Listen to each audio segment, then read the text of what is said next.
Hi guys, welcome to Anton R91's YouTube channel, and first of all I'd like to give a big thank you to Triang Big Train's YouTube channel and the user himself for providing me parts to make this video. Right, so this video is about the Triang train and the burnt out motor. Now many of you may, many of these trains have been sold, so I'm sure lots of people had these lying around in their loft somewhere, and this is all about this particular motor here. I've managed to burn mine out. It's very frustrating, very annoying, because I thought, because these are so old, I won't be able to get another one of these. And luckily for me, I messaged someone on YouTube and he had the same problem and provided me with some motors. So here they are. These are replacement motors. They're not the same, not exactly the same shape, but it's still a brushed can type motor, and these are 6 volts as opposed to there you go, you can see them next to each other, as opposed to this one being, I think, 3 volts. I'm not too sure, but I think it is. And now the setup I use is my train is remote control, and I use a 27 megahertz, same as a car. I'm using an electronic speed controller receiver, but the difference is I'm using a lithium battery. Now what this does is it gives it a lot more power, a bit more punch, and the problem was that inevitably I overloaded the motor, but it wasn't actually overloaded just by plain running. It was the fact that I'm pulling a lot, because if you've seen my other videos, I've recently got hold of some 8 Union Pacific big train coaches, like you can see in the box there. They're all stacked one on top of another, and in fact, if I take this off, you can get a better look.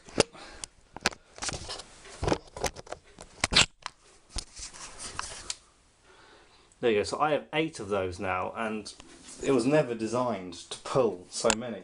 I'll tell you what, it looks really good doing it, but it burnt. That's what burnt the motor out. I was running fine with it before I had those coaches, but the minute I got them, it burns it out. Anyway, let's cut to the chase. So what I've done is taken the motor out. As you can see, the motor and the gearbox. The light's very good. The motor and the gearbox are missing. There's no wheel there, and here is the motor and the gearbox, and I've already glued this in.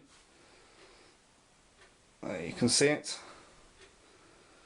and it's literally fitted straight in. I've put some araldite, this type of stuff, in there to hold it in, and luckily enough, didn't have to modify anything. Didn't have to take the old pinion gear here, this off the original motor, and replace it on here, because it was the same module, so it fits in the gears really nicely. And yeah, I'm not in danger of overloading this so much, because this is a 6 volt motor. Right, so after me waffling on like I usually do, here we have, as I said, the motor and the gearbox. I've already glued it, so it's already in, and I'll actually just show it running quickly.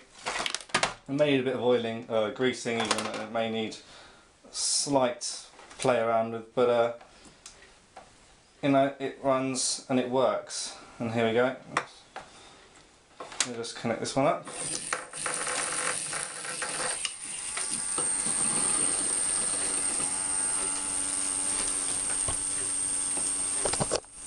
Again.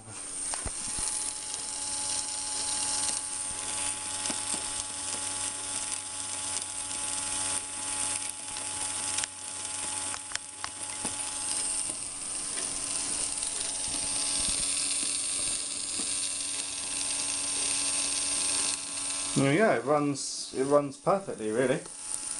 There's no problem there at all.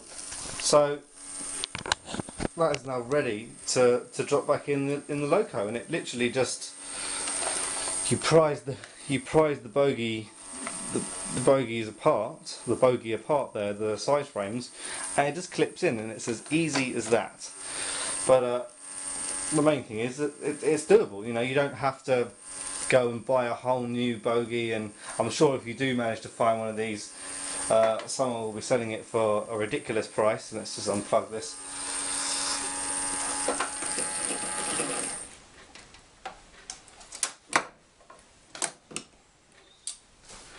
And there we go, that's my replacement really. It just bolted straight in, glued straight in, and works lovely. So I'll show you a video when it's back in the loco and on the track.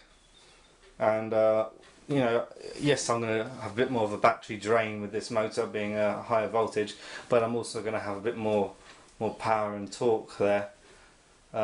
It's a shame that only one wheel is powered on these, and that's what I like about the Rustons, is because they've got the connecting rods, is it's four-wheel drive essentially.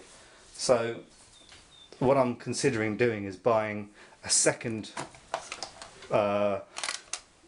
gearbox unit, because the bogies on this loco are exactly the same. They've got all the holes necessary for the motor unit to go in.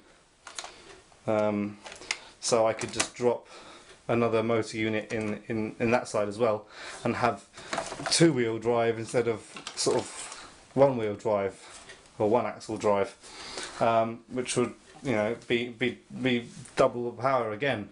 So that could be nice. I know I'll get more battery drain, and you know, I'll just get a higher milliamps per hour battery. But there we go. Anyway, that's the repair I've done, just to illustrate really that it can be done. It's very easy. It took me 20 minutes, half an hour to do the whole thing, and I thought it was the end of the world when it happened. So it's really not. So a big thank you again for those motors, and I hope this has helped some of you out, so you can see that this cam type motor works very, very well. And if you want the specifications of this, dimensions and stuff, just drop me a private message and I'll get back to you, or post a comment. Anyway, that's it then. I'll keep you updated, and I'll be making another video of this loco when it's got the engine back installed.